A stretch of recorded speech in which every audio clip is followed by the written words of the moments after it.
প্রিয় 18তম শিক্ষক নিবন্ধন পরীক্ষার্থী ভাই বোনেরা, আশা করতেছি আপনারা ভালো আছেন। আপনারা জানেন গত 4 জুন রেজাল্ট প্রকাশের পর থেকে আমরা যে 83,000 ভাইবা দিয়েছিলাম সেখান থেকে প্রায় 60,521 জন পাশ করেছে এবং মাত্র 20,000 সামথিং হচ্ছে সেখান থেকে ফেল করেছে। ঠিক আছে, তো এই ফেল করা পার্টি যারা আছে তারা নানাভাবে নানা সুতানাসায় হচ্ছে এনটিআরসি তে গিয়ে মব সৃষ্টি করতেছেন, কখনো সচিবালয়ে গিয়ে মব সৃষ্টি করতেছেন, কখনো প্রেস ক্লাবে মব সৃষ্টি করতেছেন।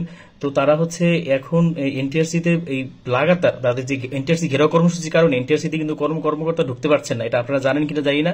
কর্মকর্তা ঢুকতে না পারার কারণে কিন্তু এনটিআরসির আমাদের যেই অনেকে আবেদন করতে পারছেন না এই কিছু সাবজেক্টে, সেগুলো ঠিক করতে পারছেন না। অনেকে হচ্ছে সার্টিফিকেট সংশোধনী করতে দিয়েও ঠিক মতন সমস্যার সমাধান হচ্ছিল না এতদিন পর্যন্ত, এগুলো আমরা দেখছি। তো এরপরে আমি কিন্তু গত সপ্তাহে আপনাদেরকে একটা কর্মসূচি দিয়েছিলাম যে আমরা এনটিআরসির সামনে দ্রুত রেজাল্টের জন্য, যারা আমরা ভাইবা পাশ করেছি, আমাদের রেজাল্ট যেন কার্যক্রম দ্রুত সম্পন্ন হয় এবং ঠিক মতো যেন হয়, অর্থাৎ যারা এই চক্রান্ত করতেছেন তাদের চক্রান্ত যেন বাস্তবায়ন না হয়, অর্থাৎ আমাদের রেজাল্টটা যেন দ্রুত প্রকাশ হয়। আমরা কিন্তু এর জন্য একটা কর্মসূচি দিয়েছিলাম।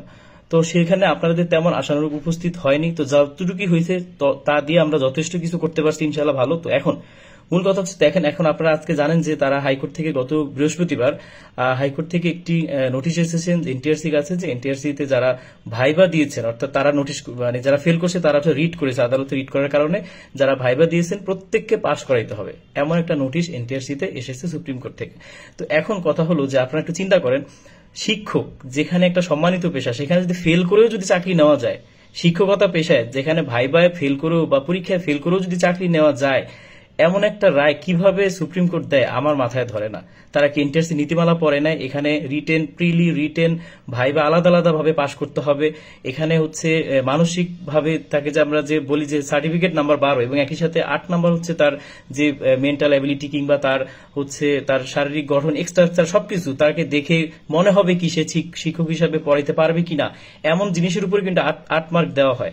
সুতরাং আপনারা যে হাইকোর্টে রিট করেছেন, রিট করার ফলে আপনারা জানি না কিভাবে কি রায় আনছেন। যাই হোক, এনটিআরসিতে যারা ভাইবা অংশগ্রহণ করছে প্রত্যেকে পাশ করার জন্য নোটিশ পাঠিয়েছে। এখন আপনি একটু চিন্তা করেন তো, যদি এখন এই নোটিশ যদি বাস্তবায়ন হয়, যারা ভাইবা পাশ করেছে 83,000 সবাই যদি পাশ করে, তাহলে আমরা যে 60,000 পাশ করলাম, আমাদের মেরিট কোথায় যাবে? তাদের মেরিট কোথায় আসবে? কি করবে? আবেদনের মেয়াদ বেড়ে যাবে। সবকিছু মিলে আমাদের নিয়োগটা কিন্তু পিছিয়ে যাবে। আমরা আবার বলতেছি, আমাদের নিয়োগ কিন্তু পিছিয়ে যাবে। আপনারা এখনো জানেন না ভিতরের খবর, অনেক কিছু ঝামেলা হচ্ছে, টুকটাক নিউজ আসতেছে, খবর নিতেছি বিভিন্ন জায়গা থেকে, হাইকোর্ট মাইকোর্ট, এখানে অনেক জায়গায় অনেক ঝামেলা করতেছে তারা। আর হিউজ পরিমাণ টাকা তুলে তারা বিভিন্ন ভজনকে দিয়ে বিভিন্নভাবে তারা মব সৃষ্টি করতেছে, এমন তথ্য আমাদের কাছে আছে।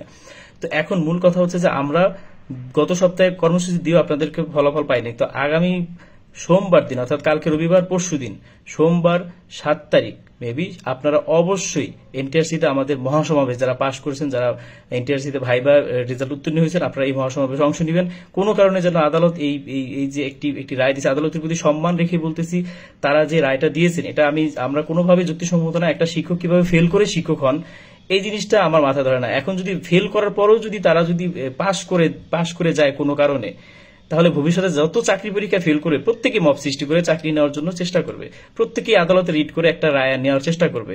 তো সুতরাং আপনারা ভালো করে জানেন যে গত বছর এই 24 সালে যে এই আদালতের রায়, যে বৈষম্য বিরোধী ছাত্র আন্দোলন হয়েছিল, এই আদালতের রায়ের কারণেই কিন্তু হয়েছিল আপনার কোটা বৈষম্য বিরোধী যে আন্দোলনটা কিন্তু হয়েছিল শুধুমাত্র এই হাইকোর্টের রায়ের জন্য, অবৈধ রায়ের জন্য। তো এখনো যদি তারা এই অবৈধ রায় বা এরকম যদি রায় তারা দেয়, তাহলে আমরা যারা ভুক্তভোগী আছে 60,000, আমাদের নিয়োগ কার্যক্রম পিছিয়ে যাবে, আমাদের নিয়োগ কার্যক্রমে ব্যাঘাত ঘটবে এবং আমাদের ঝামেলা সৃষ্টি হবে। আমাদের মধ্যে যারা 50-এর নিচে পেয়েছেন, আমাদের মধ্যে যারা 50-55 এরকম নাম্বার নিচে পেয়েছেন, কিছু কিছু সাবজেক্ট আছে আপনি 60 পেয়েও চাকরি পাবেন না।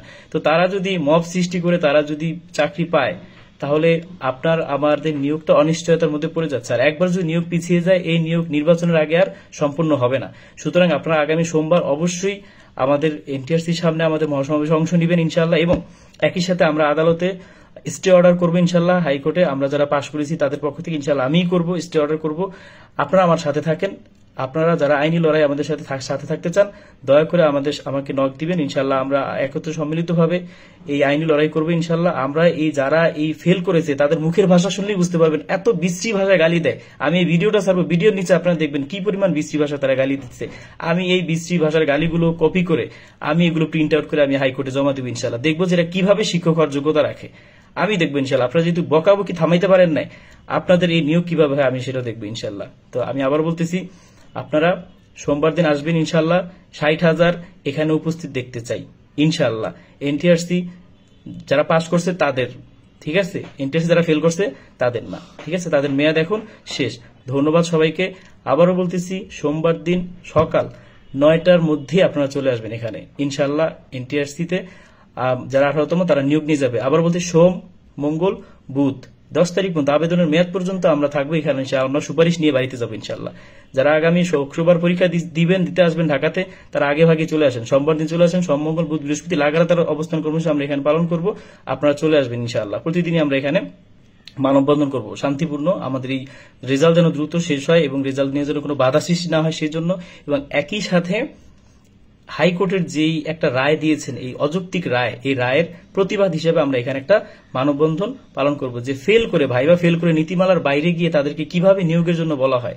সুতরাং এনটিআরসির পক্ষ থেকে এনটিআরসি আপিল করুক, যা করুক সেটা এনটিআরসির এখতিয়ার, কিন্তু আমরা এটার বিরুদ্ধে স্টে অর্ডার করবো ইনশাআল্লাহ।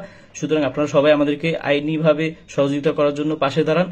আমরা এই নিয়োগ এভাবে অবৈধভাবে হতে দিব না। আমরা আমাদের নিয়োগ ইনশাআল্লাহ শেষ করব এই মাসের মধ্যে, শেষ করে আগামী মাসের মধ্যে যেন আমাদের নিয়োগ কার্যক্রম শেষ হয়, এমনটা নিয়ে আমরা কাজ করব ইনশাআল্লাহ। সকলকে ধন্যবাদ। আসসালামু আলাইকুম।